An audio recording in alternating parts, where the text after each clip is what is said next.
nodding, saying, oh, I've been educated on this, that's very wise. They'd run a mile if they thought that. They actually like the dirt. They like wallowing in it.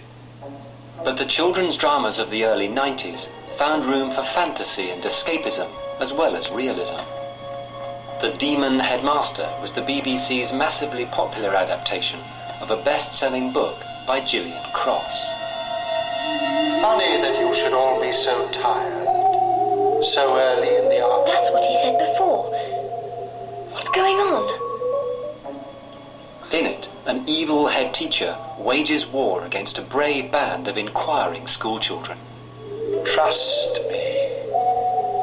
You want to go to sleep because you are tired, so tired. Those eyes. Sleepy.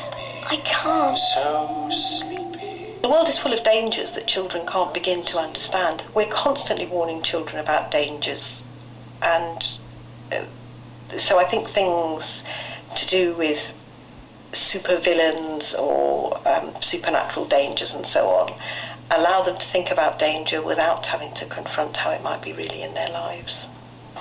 Her focus, character development and individuality, rather than public information.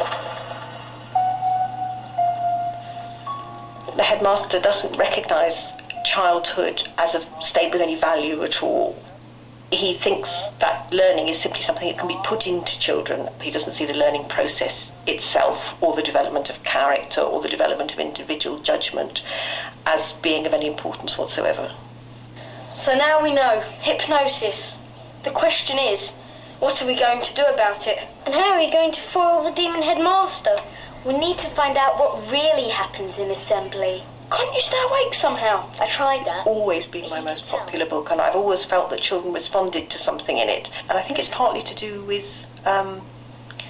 in a way, the autonomy and responsibility of the children. You know, they do have to think about what's right, and they do have to try and save the situation.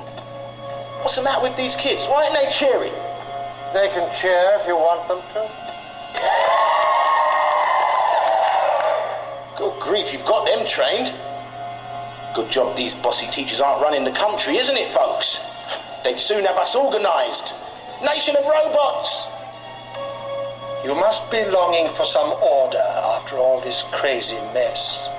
You are longing for someone to bring order, to tell you what to do.